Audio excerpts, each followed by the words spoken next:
This is a story about seniors, about parents in their later years, who sit across the table from their grown children and hear phrases that do not just sting but slowly erode dignity, peace, and love. These words may seem small, but they are not harmless. They are warning signs, and if you hear them, you need to know when to walk away. I will never forget the morning it happened to me. I was in my kitchen, the sunlight coming through the blinds. It's a cup of coffee in my hand. My daughter had stopped by after dropping off her kids. We were laughing about how quickly the little ones were growing, sharing a moment that felt warm and ordinary. Then she paused, a sea hid, and said, "You never really understood me anyway." The room grew heavy. My heart froze. I smiled, because that is what parents do. But inside I felt something collapse. Years of sacrifice, sleepless nights, and unconditional love seemed to vanish in a single sentence. Maybe you know that feeling.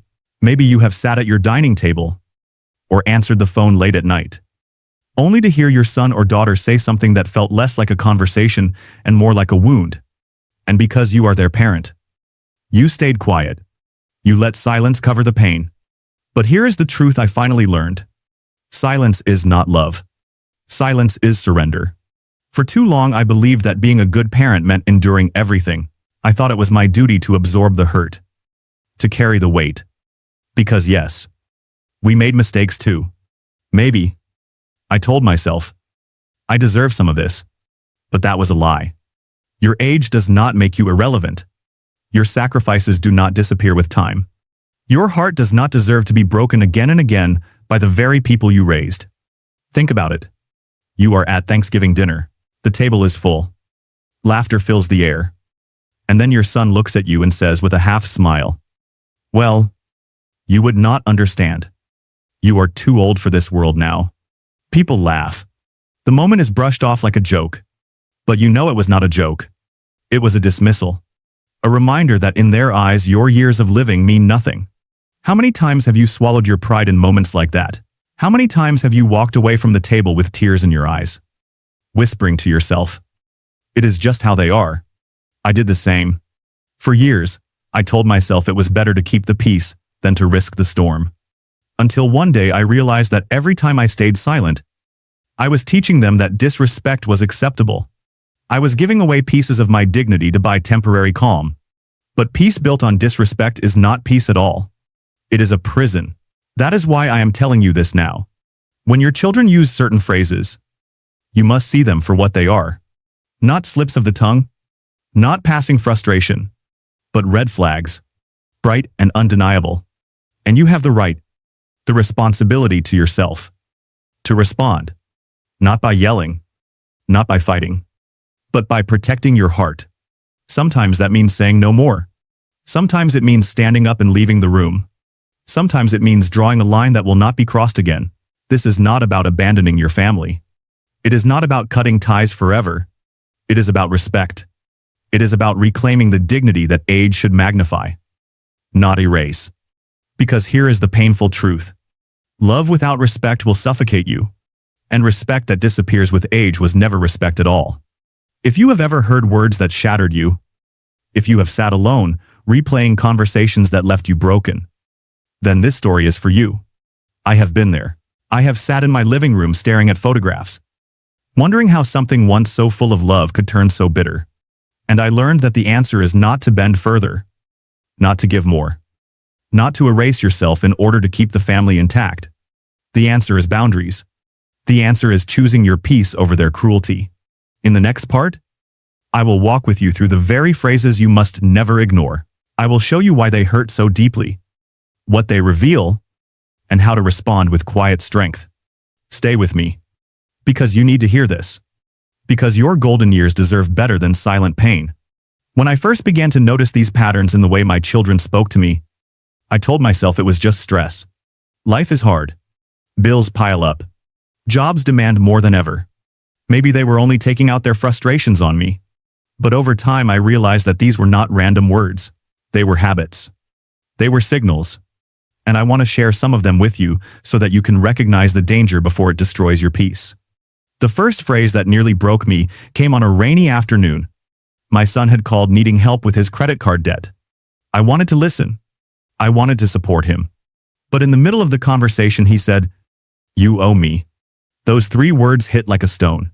Owe you. As if the years of raising him, feeding him, it's working double shifts so he could go to college, were not enough. Suddenly, my sacrifices became a debt. I was expected to keep paying until the end of my days. That was not love. That was manipulation. Parents, if your child ever says you owe me, pause. Look at what is really being asked. Is it gratitude? Or is it a demand that you surrender your dignity and your savings just to prove your love? I learned the hard way that giving in only feeds the cycle. Real love is not a debt. It is a gift freely given. Another phrase came in the middle of a holiday dinner. Everyone was laughing. The grandkids running through the living room. When my daughter rolled her eyes and said, "You are just old. You would not understand." The table went quiet. I laughed it off. But inside I was burning. Because being older does not mean you are blind to life. Being older means you have lived through more. You have seen storms pass and dreams unfold. To be dismissed because of age is not only insulting, it is cruel. If you have ever heard those words, I know this. Your age is not a weakness. Your age is your strength. The years you carry are not a reason to silence you. They are the reason your voice matters more. Then there was the phrase that sounded almost noble, but was really another form of control. If you do not help me, I will figure it out without you. At first it sounded like independence, like my son was ready to stand on his own. But the tone told another story. It was a threat. It was a way of saying, if you do not give me what I want, I will punish you by pulling away. And as parents, we fear that distance. We fear losing the bond we worked so hard to build. But that fear can be used against us. I had to remind myself that love built on fear is not love. It is a chain. True independence does not come with ultimatums. It comes with responsibility. And as hard as it is, sometimes the most loving answer is to let them walk away and discover what responsibility really means. Perhaps the phrase that hurt me the most was, "You are the reason I turned out this way." Those words are heavy. They take every misstep, every failure, and place it squarely on your shoulders. They erase the choices your child has made as an adult and pin all blame on the parent. I carried that weight for years. I let it crush me in the quiet hours of the night. But eventually I realized something. We all make mistakes as parents. But we cannot carry the burden of every adult decision our children make. At some point, they must own their lives. They must take responsibility. To use their struggles as a weapon against you is not fair. And it is not love. And then, the most devastating words of all. "You never really loved me." I remember hearing this and feeling the air leave my lungs. How could anyone erase decades of care, of sleepless nights, of hospital visits, of birthday parties, of sacrifices unseen? How could a sentence wipe away a lifetime of love? But that is the power of such words. They are not about truth. They are about control. They are meant to weaken you, to make you prove yourself again and again, until you are empty. If you ever hear those words, I know this. Love does not need to be defended. Your love is not erased because someone refuses to see it. You lived it. You gave it. And nothing can take that away. I also heard the quiet dismissal. You are just being dramatic. Or worse. I did not ask for your opinion. Those words are small, but they cut deep. They tell you that your feelings are not valid, that your voice does not belong. They shrink you into silence. I remember being told that at a family gathering and feeling like a shadow in my own home. But your feelings are real. Your voice deserves space. Dismissing your emotions is another way of keeping you small. And you are not small. You are the foundation. Finally, the cruelest twist came in the form of reversal. You are the one who needs help, not me. Suddenly, all of their issues became your fault. Suddenly, their choices, their chaos, were turned into your weakness. This is what people now call gaslighting. It makes you doubt your own mind. It makes you question your memory and your sanity. And it is dangerous. I almost believed it. I almost thought maybe I was the problem. Maybe I was the one who had lost touch. But deep down, I knew. I knew the truth. And you must know it too. These words are not about love. They are about power. They are about control. And you have the right to protect yourself. Each of these phrases is a red flag. Not because one slip of the tongue ends a relationship, but because patterns of disrespect destroy the very bond that family is supposed to protect. Recognizing them is the first step. Protecting your heart is the next. In the next part, I will tell you what I finally did, and how you too can find the strength to walk away when respect is no longer present. Because staying silent will only take more from you. But setting boundaries can give you back the peace you deserve. When I finally allowed myself to face the truth, it was both terrifying and freeing. I had spent years convincing myself that being silent was the right thing, that absorbing the hurt was part of being a parent. But one evening, after a long day of tears and confusion, I looked in the mirror and barely recognized the person staring back.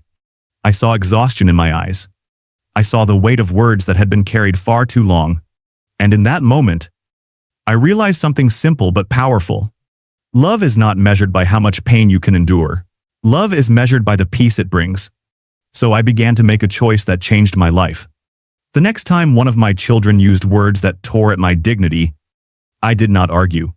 I did not shout. I simply said, I am not going to sit here and be spoken to this way. And I walked away. My hands were shaking. My heart was pounding. But as I closed the door behind me, I felt something I had not felt in years. I felt free. It was not easy. The first time I walked away, I cried for hours. I questioned myself. Was I being selfish? Was I abandoning my role as a parent? But the more I thought about it, the clearer it became. Walking away was not abandonment. It was protection. It was self-respect. And the more I practiced it, the stronger I felt. Boundaries are not walls. Boundaries are doors. They do not lock everyone out. They teach people how to come in with respect. When I began to set boundaries, some conversations with my children grew quieter, even colder. But over time, I noticed something remarkable. The tone started to change. They began to think twice before speaking. They realized that if they crossed the line, I would not sit there and accept it anymore. And here is what I want you to understand. Walking away is not about punishment. It is about teaching people how to love you in a healthy way. It is about protecting your dignity so that you can keep giving love from a place of strength, not weakness. If you are in your senior years, you deserve peace. You deserve laughter that does not carry hidden pain. You deserve conversations where your voice matters. And if someone, even your own child, it refuses to give you that, you have the right to step back. Think of it this way. You spent decades pouring your energy, your time, is your very life into raising your children. That does not mean you signed a lifelong contract to endure cruelty. That does not mean your golden years should be filled with silence and tears. You deserve to enjoy this season of your life. You deserve mornings filled with calm, afternoons filled with joy, and evenings free from shame. And I want you to know something else. Protecting yourself does not mean you stop loving your children. It means you love them in a way that does not destroy you. It means you set the terms of respect, and you invite them to rise to it, if they choose not to. That is their choice. But you do not have to carry their choices on your back anymore. I have learned that when you step away from disrespect, you make space for healthier relationships. Sometimes that space allows your children to reflect. Sometimes it opens the door for them to grow. And sometimes it simply gives you peace. Any of those outcomes is better than living chained to constant pain. The first time I walked away, I sat in my car outside my house and sobbed. But after the tears, a calm settled over me. For the first time in years, I felt like I had taken care of myself. For the first time, I realized I was allowed to matter too. And that is what I want you to take with you now. You are allowed to matter. You are allowed to draw lines. You are allowed to choose peace. So if your child ever says one of those phrases that cut deep, do not argue. Do not beg. And do not surrender. Recognize the red flag. Stand tall. Protect your heart. And if you must, walk away. Because love without respect is not love. And dignity without boundaries will always be at risk. Your golden years are not meant for endless battles. They are meant for quiet mornings, for grandchildren's laughter, For sunsets that remind you that life is still beautiful. Do not trade those moments for words that only break you. Remember this. Your love is a gift, not a debt. Your age is a strength, not a weakness. And your dignity is not negotiable. So when the words come, as they sometimes will, hold your head high, choose your peace, and never be afraid to walk away.